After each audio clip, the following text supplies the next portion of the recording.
Carried. Thank you. And thank you to the gentleman at the back too. Thank you. Right. Kim Money, Coastal-Burwood Community Board.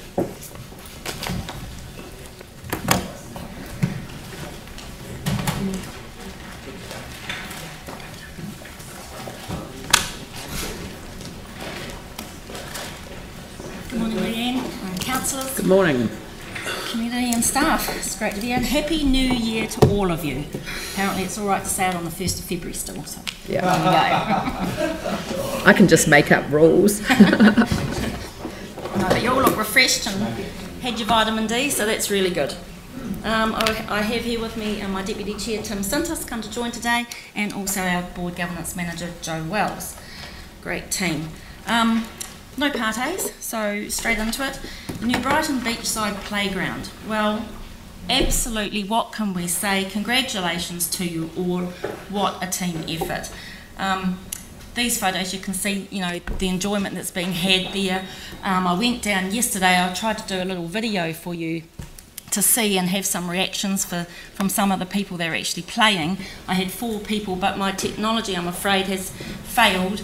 And I did promise these little children that they would be seen in front of the Mayor and the councillors today, and now I have to apologise to them. But we will send this little video to the IT and see if we can get it for you next time. But up here, sorry? Yeah, no, do that, but yeah, bring it next time. We will do that. But here we have some of the 3 of them that we did film, and you can see up there that one was from Rangiora, they were out of town, and someone else was from Harewood, and then there was someone else from Prebleton. So actually out of the 4 people that interviewed, none of them were from New Brighton. So that was great news. But we had a brilliant day at the opening. We had hundreds of people there. Unfortunately, you guys had to work. We had the children, the parents, the residents, and those people that worked on the project. And, you know, I have to say about the guys that worked on that project, they were pouring concrete at 2 o'clock in the morning. They were working virtually from 7 in the morning or 6 in the morning till 9 at night. People were throwing chocolates over the fence just to keep them going. They were just absolutely awesome. They were working 7 days a week, so to get that done in time. They were literally packed, the children and parents packed like sardines. Over the holidays. It's just been magic to watch the families enjoying playing together. There's still just a little bit of work to be finished off in the next few months, but I hope that you all have been down to check it out or even have a play on it, because I have to confess I've actually been on top of the waka.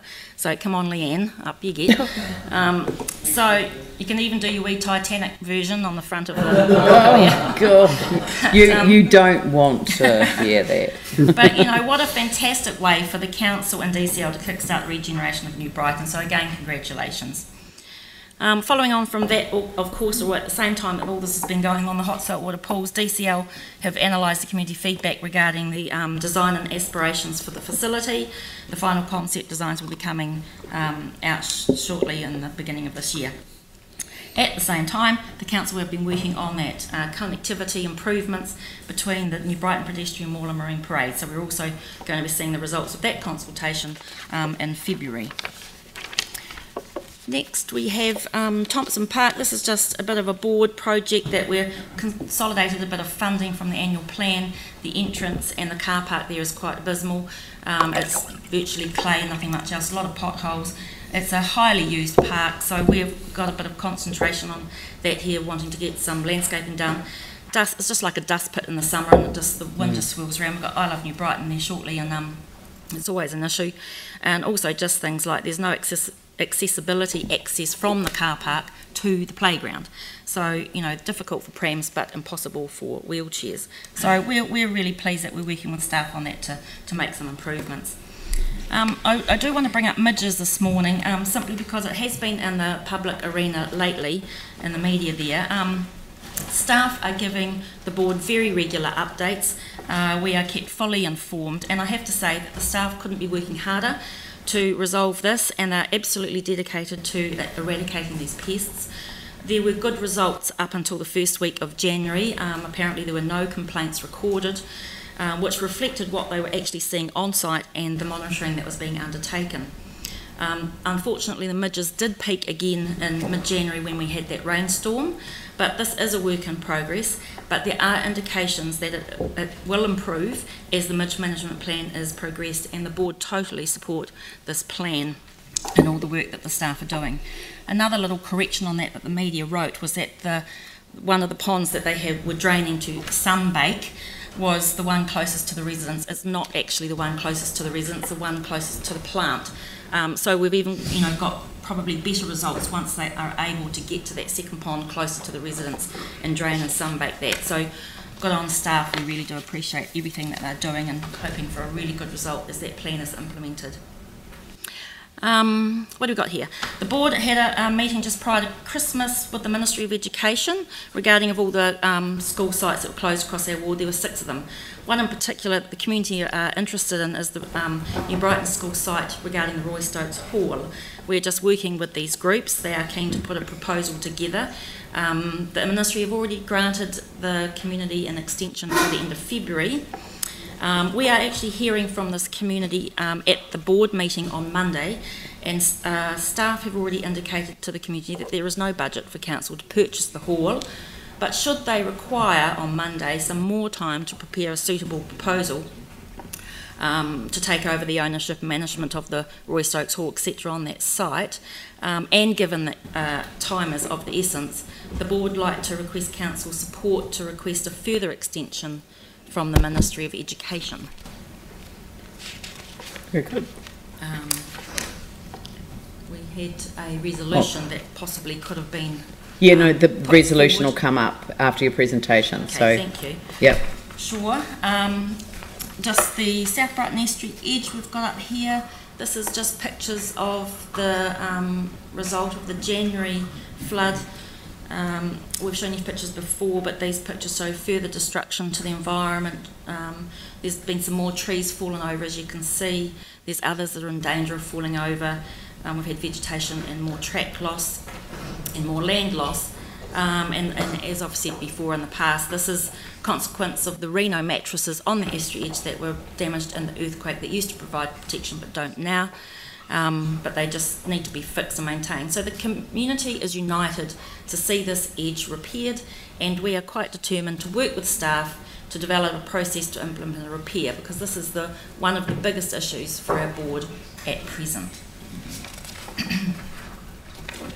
So some really good things happening. We've got the camping ground there. We had the South New Brighton camping ground following on from the other one. Those pictures that you saw before happened to be right in front of the camping ground there, but we had the privilege of opening this new refurbished kitchen ablution block, which was just marvellous, a beautiful day.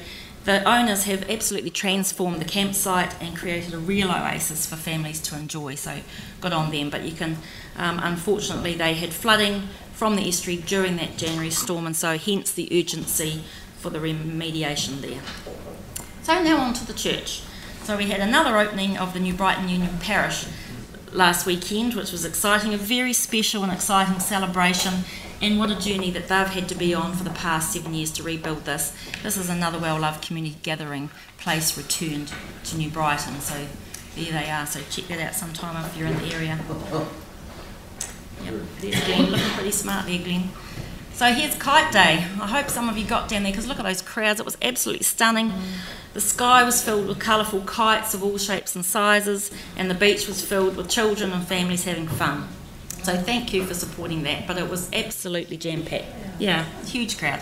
Car parking, I live in North New Brighton. Well, I drove down thinking, yeah, I'll get a park, but no, I drove all the way home, parked and walked all the way down. Should have done that in the first place. Upcoming events, we have I Love New Brighton, always held on Waitangi Day.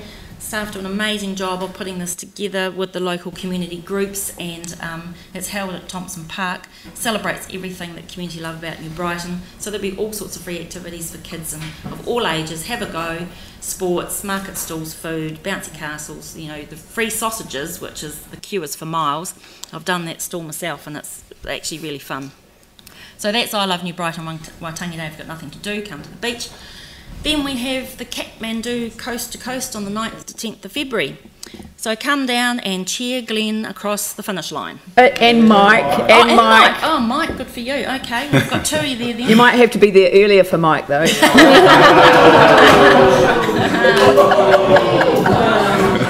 challenge.